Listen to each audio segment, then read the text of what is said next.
नमस्कार सर्वांना. आज आपण तृतीयः घटकः मधील सेकंड चॅप्टर, पण ओव्हरऑल हा 12वा चॅप्टर आहे, आत्मनेपदिया. यामधील आज आपण सुभाषिते पाहणार आहोत. आता फक्त ह्या व्हिडिओमध्ये मी फक्त तुम्हाला छानपैकी वाचून दाखवणार आहे ताला सुरात, सो दॅट तुम्ही फक्त हा व्हिडिओ प्ले करून तुम्हाला ते इझी होईल पाठांतर वगैरे करायला, फक्त ऐकायला. ह्याच्या नेक्स्ट व्हिडिओमध्ये याचा आपण अर्थ, यातले क्रियापद वगैरे सगळं जाणून घेऊ आणि त्याच्या नेक्स्ट व्हिडिओमध्ये ह्यावर आपण एक्सरसाइज बघूयात. Okay, so आत्मनेपदिया.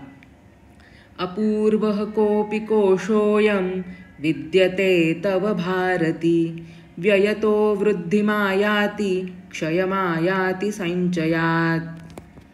मनोजवं मारुततुल्यवेगं जितेन्द्रियं बुद्धिमतां वरिष्ठं, वातात्मजं वानरयूथमुख्यं श्रीरामदूतं शरणं प्रपद्ये.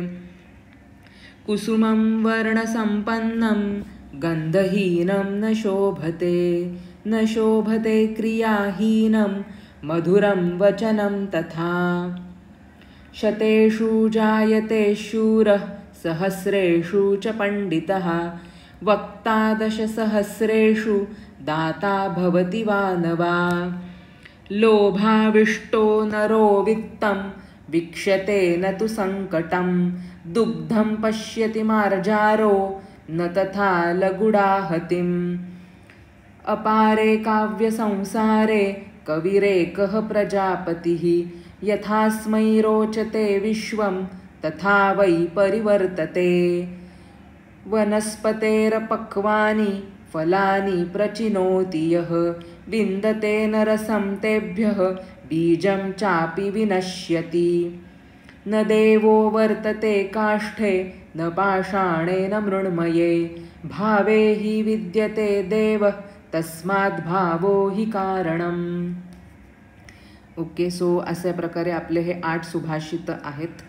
मी तुम्हाला छान प्रनाउन्सिएशन करून, मस्त स्पष्ट उच्चारण करून म्हणून दाखवलेली आहेत. तुम्ही हा रोज व्हिडिओ प्ले करा, म्हणजे तुमची आपोआप ही पाठ होतील आणि तुम्हाला परीक्षेमध्ये जर लिहायला आले तर तुम्हाला सोपी जातील. त्यामुळे हा व्हिडिओ नक्की रोज ऐका, तुमच्या मित्रपरिवारामध्ये शेअर करा. Do like, share and subscribe. धन्यवादः. जयतु संस्कृतं, जयतु भारतम्.